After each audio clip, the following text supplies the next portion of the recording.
They set sail not with missiles, not with bullets, not with armies. They set sail with bread, with medicine, with baby formula, with the stubborn conviction that conscience still has a voice in this world. 50 vessels, 443 volunteers, 47 countries, writers, doctors, athletes, journalists, ordinary people who refused to let Gaza starve unseen. And how did Israel respond? With water cannons, with sewage sprayed in their faces, with communications jammed, with illegal detention in international waters. Piracy dressed up as security. 443 souls seized, shackled, taken away. Why? Because the flotilla is the bravest expression of a global solidarity movement. Israel fears it more than anything else. It fears it not for its weapons, because it has none, but for its weapon of conscience. After announcing his deal with Trump, parading Arab and Muslim rulers, many duped into providing cover,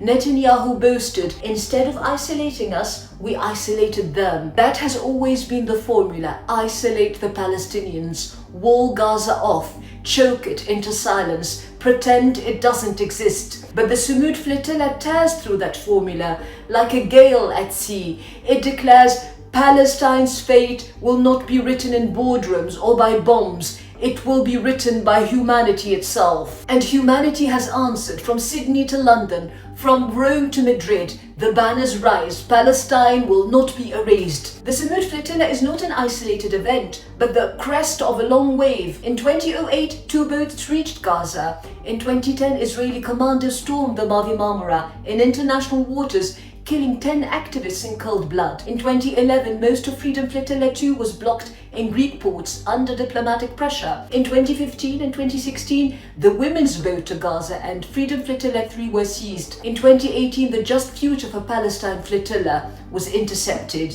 And now, in 2025, Israel has escalated to piracy from the skies. In May, the Conscience was struck by drones. In June, the Madeleine seized. In July, the Hamdallah intercepted. Not one boat has broken through in years, yet not one attempt has been silenced, because solidarity cannot be sunk. Conscience cannot be blockaded. The first idea was born in 2006. Nearly 2 decades later, what began with 2 small vessels has become a fleet of more than 50. The lesson of these 18 years is clear. The tide of defiance rises higher with every voyage and every interception. In 1947, the ship Exodus carried Holocaust survivors trying to emigrate illegally to Palestine, was turned away by the British. Zionist leaders turned that moment into theatre. They milked it, extracting sympathy from West still raw from the Holocaust. Out of that sympathy came the UN Partition Resolution, and with it,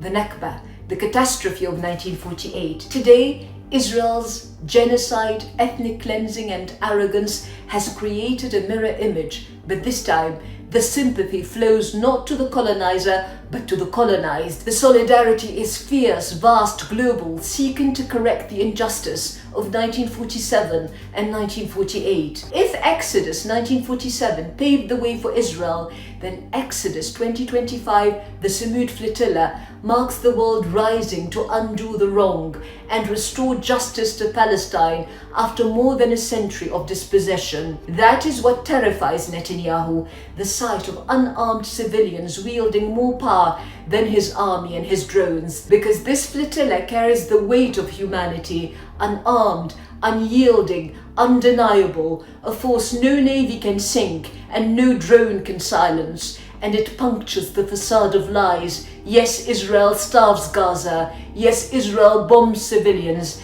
And yes, Israel fears nothing more than its own reflection. Before the interception, activist Sena Polat sent her last message from the flotilla. She says, "If Gaza is not free, no one is free, because Gaza is the only place in the world that does not bow to the imperialist Zionist order. No one is Gaza's hero. Gaza is its own hero. Gaza is the hero of all of us. If Gaza exists, there is awakening. If Gaza exists, there is liberation. Salam to Gaza.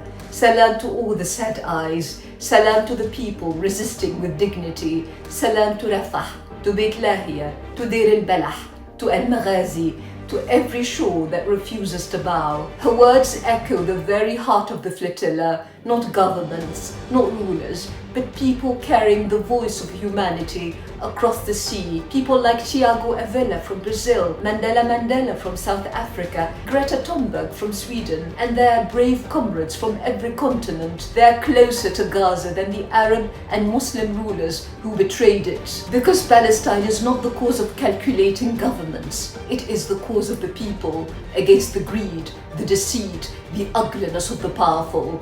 The world has chosen. Palestine is not alone. Palestine will never be alone. And the sea itself has spoken. No army, no blockade, no superpower can hold back the tide of justice.